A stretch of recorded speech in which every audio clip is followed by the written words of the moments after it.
Hello बच्चों, कैसे हैं आप?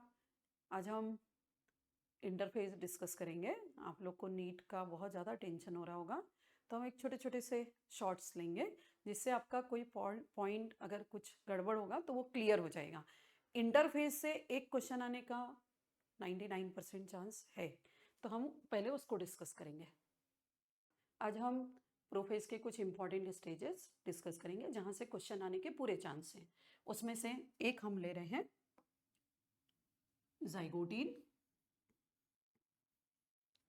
जाइगोटीन स्टेज लैप्टोटीन के बाद आता है। तो लैप्टोटीन के बाद सेकेंड स्टेज जाइगोटीन। जाइगोटीन में पेयरिंग ऑफ होमोलोगस क्रोमोसोम होगा। इस होमोलोगस क्रोमोसोम में से एक क्रोमोसोम मैटरनल साइड और एक क्रोमोसोम होगा पैटर्नल साइड का। तो इन दोनों की पेयरिंग होगी। यहीं पर साइनेप्सिस होगा, मतलब पेयरिंग को ही हम बोलेंगे साइनेप्सिस। तीसरा इंपॉर्टेंट पॉइंट आपको लिखना है, बाइवेलेंट बनेगा। तो बाइवेलेंट का नंबर अगर आपको पूछता है ह्यूमन बीइंग में कितना होगा, तो ह्यूमन बीइंग में 46 क्रोमोसोम है, मतलब 23 पेयर है। तो नंबर ऑफ बाइवेलेंट हो जाएंगे आपके 23। तो number of bivalent human being में बनेगा 23। अगर आप ड्रोसोफिला लेते हैं, ड्रोसोफिला में 8 क्रोमोसोम है, तो उसमें बाइवेलेंट के नंबर बनेंगे 4।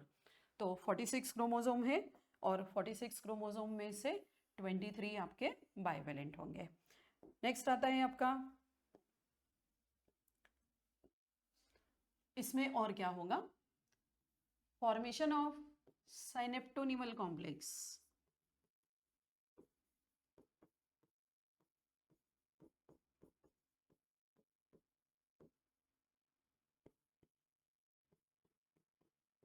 जाइगोटीन स्टेज में जो क्रोमोसोम है, एक क्रोमोसोम में 2 क्रोमेटिड होता है, ये आप लोग को पता है बच्चों।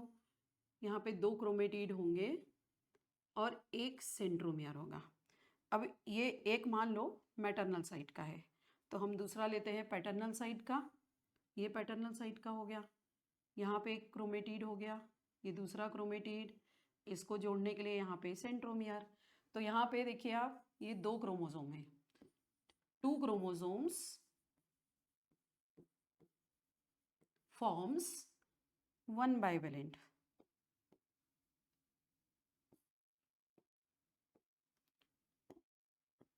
तो यहाँ पे हम लिख सकते हैं 2 क्रोमोसोम इक्वल टू 1 बाइवेलेंट। और ये 2 क्रोमोसोम कौन से हैं? होमोलोगस क्रोमोसोम है। अब यहाँ पे आपको देखिए, ये एक और ये दूसरा, आपको 2 क्रोमेटिड दिख रहे हैं। सेम वे आपको यहाँ पे भी 2 क्रोमेटिड दिख रहे हैं, मतलब हमको यहाँ पे 4 क्रोमेटिड दिख रहे हैं। तो यहाँ पे टेट्राइड स्टेज होगी, तो इक्वल टू हम लिखेंगे 1 टेट्राड। तो ह्यूमन बीइंग में 46 क्रोमोसोम है, तो 23 बाइवेलेंट होंगे। और हाउ मेनी टेट्राड पूछा तो भी आपका आंसर आएगा 23। ये जाइगोटीन में टेट्राड बनेगा, लेकिन आपको ये मतलब अच्छे से दिखेगा पैचिटीन स्टेज में, but it forms in zygotene stage. अब ये जो साइनेप्टोनिमल कॉम्प्लेक्स बना है, इसका रोल क्या है? साइनेप्टोनिमल कॉम्प्लेक्स ये जो क्रोमोसोम है, इनको ऐसा जोड़ेगा और ये 2 क्रोमेटिड को भी जोड़ने का काम करेगा। तो ये साइनेप्टोनिमल कॉम्प्लेक्स का फॉर्मेशन 2 होमोलोगस क्रोमोसोम के बीच में होगा, प्लस दोनों क्रोमेटिड के बीच में होगा। अब अगला जो स्टेज आएगा पैचिटीन स्टेज। जाइगोटीन स्टेज में अगर आपको साइनेप्टोनिमल कॉम्प्लेक्स देखना है, तो it is seen bye electron microscope, जबकि लैप्टोटीन में आप नॉर्मल माइक्रोस्कोप से, मतलब लाइट माइक्रोस्कोप से आप लैप्टोटीन स्टेज में देख सकते हैं। 24 का क्वेश्चन था आपका। और जाइगोटीन में साइनेप्टोनिमल कॉम्प्लेक्स के लिए आपको इलेक्ट्रॉन माइक्रोस्कोप की जरूरत पड़ेगी। हम आज पैचिटीन स्टेज को लेंगे, जो कि बहुत इंपॉर्टेंट स्टेज है। पैचिटीन स्टेज में क्या क्या होगा? पैचिटीन प्रोफेज 1 का 3rd स्टेज है, जो कि लैप्टोटीन और जाइगोटीन से थोड़ा सा ज़्यादा बड़ा होगा। पैचिटीन पैचअप हो रहा है किसके बीच में? क्रोमेटिड के बीच में। तो दो क्रोमोसोम, मैंने अभी जाइगोटीन में आपको बताया था, ये एक क्रोमोसोम का एक क्रोमेटिड, ये दूसरा क्रोमेटिड, इनके बीच में यहाँ पे सेंट्रोमियर, ये दूसरा क्रोमोसोम। इसको हम एक दूसरे कलर से ले लेते हैं ताकि आपको क्लियर समझ में आए। एक क्रोमोसोम मैटरनल साइड का रहेगा, एक क्रोमोसोम पैटर्नल।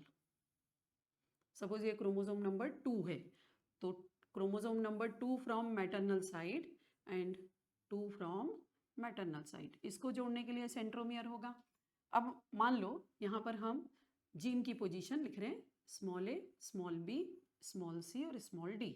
सेम यहाँ रहेगा, small a, small b, small c, small d. यहाँ पे लेंगे हम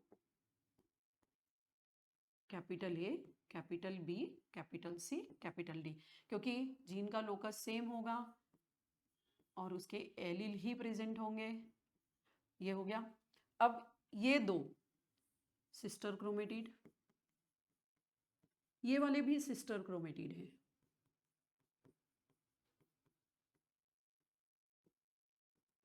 लेकिन ये दो नॉन सिस्टर क्रोमेटिड हो जाएंगे।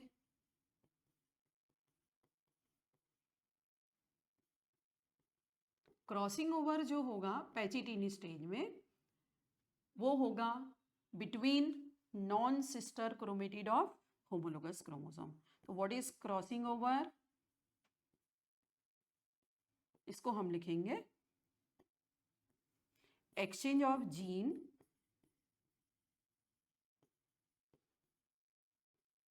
बिटवीन non-sister chromatid of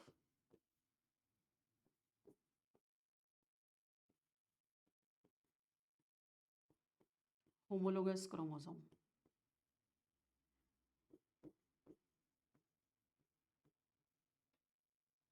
अब यहाँ पे क्रॉसिंग ओवर जब होगा तो इसको एंजाइम लगेंगे, क्योंकि इसको काटने के लिए। अब आप रिकॉल करिए कि बायोटेक्नोलॉजी में जो 11 के बच्चे हैं उनको बाद में समझेगा, लेकिन जो ऑलरेडी 12th में है, कर चुके हैं या 12th पढ़ रहे हैं, उनको पता है कि जीन को काटने के लिए, और जो नए बच्चे हैं उनको भी समझ जाएगा, हमको एंजाइम लगता है रेस्ट्रिक्शन एंडोन्यूक्लियस। तो रेस्ट्रिक्शन एंडोन्यूक्लियस इसको कट करेगा और जोड़ने के लिए हमको लगेगा लाइगेज। ये दोनों मिलके एक साथ कहलाएंगे रिकॉम्बिनेज। तो पैचिटिन स्टेज एंजाइम मेडिएटेड प्रोसेस हो जाएगी। तो it is a enzyme mediated process, क्योंकि यहाँ पे रिकॉम्बिनेज एंजाइम लग रहा है, that's why it is enzyme mediated process. दूसरी चीज, यहाँ पे रिकॉम्बिनेशन हो रहा है, क्रॉसिंग ओवर हो रहा है, इसलिए यहाँ पर हम लिखेंगे फॉर्मेशन ऑफ रिकॉम्बिनेशन नोड्यूल।